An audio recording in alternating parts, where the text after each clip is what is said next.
Australia, daratan yang keras dengan padang tandus dan iklim ekstrem. Tapi disinilah salah satu makhluk paling tangguh di bumi hidup, kanguru. Bagaimana mereka bertahan?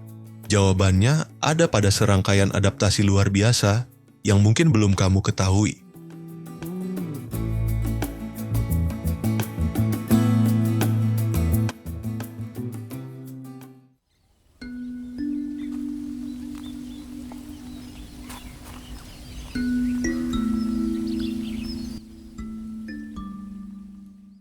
Kanguru merupakan istilah umum yang mencakup seluruh anggota keluarga Marsupialia Macropodidae. Dengan perhatian khusus pada spesies berukuran besar seperti Megalea rufa, Macropus robustus, M. giganteus, dan M. fuliginosus. Asal-usul dan evolusi Metatheria ditelusuri sejak perbedaan mereka dari Eutheria pada awal periode Kapur. Masuknya Metatheria ke Australia diperkirakan terjadi pada zaman Eosen melalui jalur Antartika. Pada era Pliocene terjadi diversifikasi besar dalam kelompok ini, dengan munculnya bentuk-bentuk yang beradaptasi untuk merumput. Biologi spesies modern dianalisis terkait distribusi mereka di daerah panas dan kering dengan ketersediaan pakan musiman yang rendah.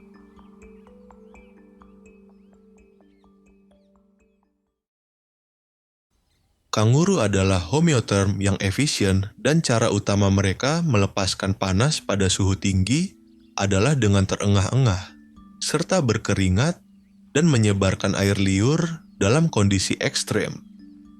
Tingkat metabolisme oksigen yang rendah merupakan keuntungan di kondisi panas dan kering. Fertilisasi pasca melahirkan yang dipertahankan dalam rahim selama masa menyusui anak dalam kantong mungkin merupakan adaptasi untuk menggantikan anak yang hilang karena kecelakaan atau kekeringan, tetapi juga bisa menjadi adaptasi reproduksi umum pada marsupial.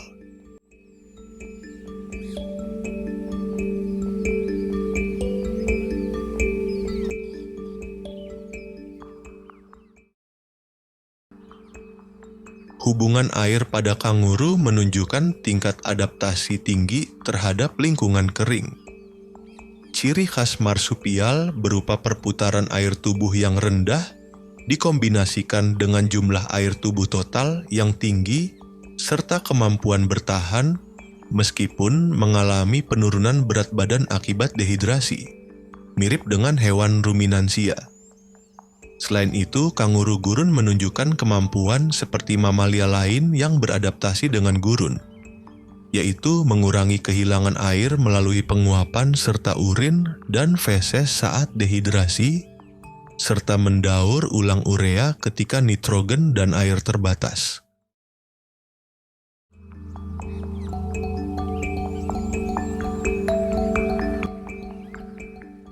Kanguru besar sangat beradaptasi untuk memanfaatkan pakan berkualitas rendah dengan sistem pencernaan mirip ruminansia dan konservasi nitrogen serta air melalui daur ulang urea. Diet kanguru besar mencakup proporsi besar rumput dan umumnya tidak banyak tumpang tindih dengan domba. Pada kanguru di daerah kering dan semi kering, pakan, air, dan tempat berlindung adalah faktor penting yang mengendalikan distribusi, dengan pakan sebagai faktor utama.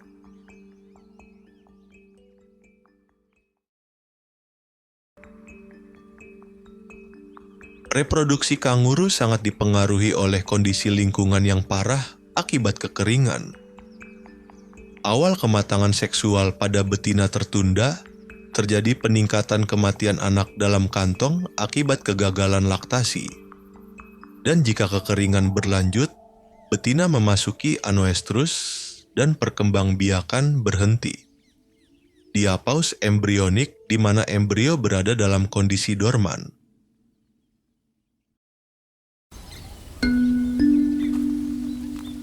Keluarga Macropodidae mencakup beberapa marsupial yang paling sosial. hewan penggembala besar yang sebagian aktif di siang hari pada habitat terbuka umumnya menunjukkan bentuk kohesi kelompok, meskipun dengan tingkat organisasi sosial yang rendah. Dalam regulasi alami jumlah populasi, predator dan penyakit tampaknya kurang berperan penting. Curah hujan melalui pengaruhnya terhadap ketersediaan pakan merupakan faktor terpenting yang mengendalikan populasi.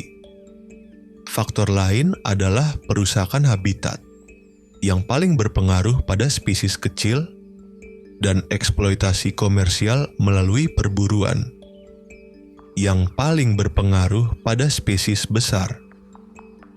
Namun, peraturan telah diberlakukan untuk mengendalikan perburuan spesies besar, sehingga kecil kemungkinan mereka punah hanya karena hal ini.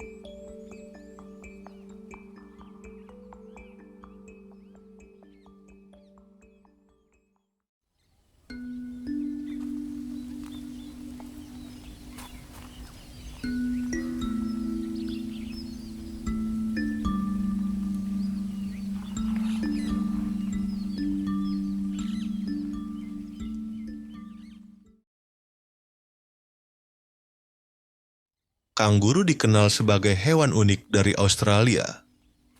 Dari luar saja sudah terlihat berbeda. Mereka adalah marsupial terbesar di dunia, bergerak dengan cara melompat, dan menggunakan ekornya sebagai kaki kelima. Namun, yang lebih menakjubkan, bagian dalam tubuh mereka juga sangat tidak biasa. Kanguru betina memiliki 2 vagina, bahkan bisa menjadi 3 vagina setelah mereka melahirkan.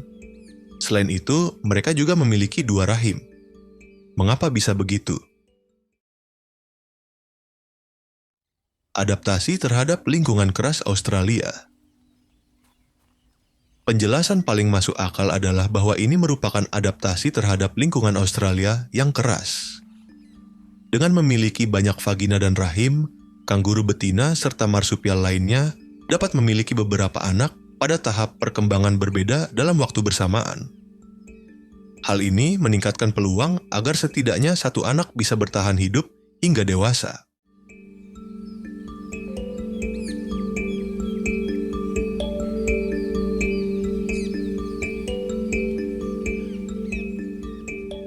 Dr. Marcy Loxden dari Washington State University menjelaskan bahwa kanguru bisa memiliki satu joey atau anak kanguru yang sudah keluar dari kantong, tetapi masih bergantung pada induknya. Satu joey lain yang masih di dalam kantong, dan satu lagi cadangan berupa embrio yang berhenti berkembang sementara menunggu giliran.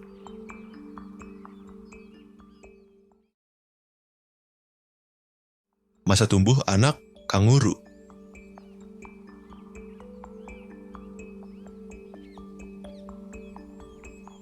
Joey lahir dalam keadaan sangat prematur, masih kecil, merah muda, dan belum berkembang sempurna. Ia harus tinggal di kantong induknya untuk menyusu dan tumbuh.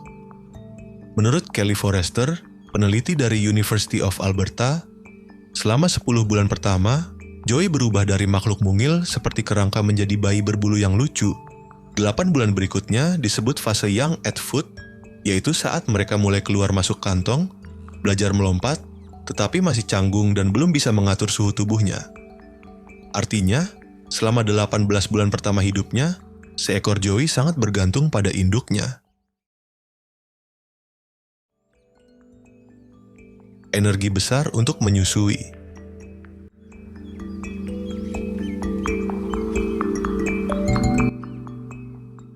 Menyusui joey di dalam kantong membutuhkan energi luar biasa bagi induk kanguru. Menurut Loxden, menyusui bahkan lebih berat dibandingkan kehamilan. Saat musim kemarau, banyak induk kanguru tidak mampu menghasilkan cukup susu, sehingga joey di kantongnya bisa mati. Karena itu, sistem reproduksi mereka dirancang untuk segera memulai perkembangan joey baru agar gen mereka tetap diwariskan.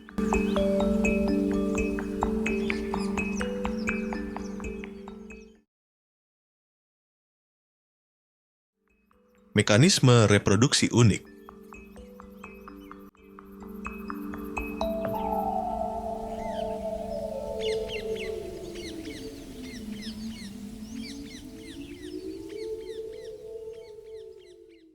siklus reproduksi kanguru tidak berhenti meski sedang hamil atau menyusui. Sperma kanguru jantan bisa masuk melalui salah satu dari dua vagina samping dan membuahi sel telur di salah satu rahim yang kosong. Namun, jika kantong sudah ditempati Joey, telur yang dibuahi itu akan dihentikan perkembangannya sementara.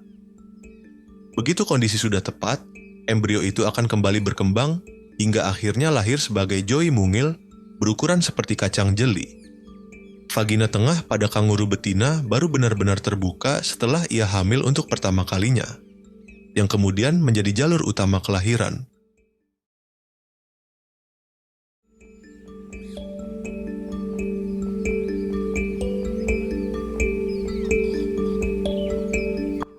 Mengapa bayi kanguru sangat kecil? Keunikan anatomi kanguru juga menjelaskan mengapa Joey lahir dengan ukuran sangat kecil. Dua saluran kemih kanguru betina melewati celah di antara tiga vaginanya. Jika bayi mereka lahir terlalu besar, maka jalur kelahiran akan terganggu karena berbagi ruang dengan saluran kemih. Menurut Loxdon, itu bukan lingkungan yang mendukung bagi benda besar untuk keluar masuk ketika saluran kemih juga berada di sana.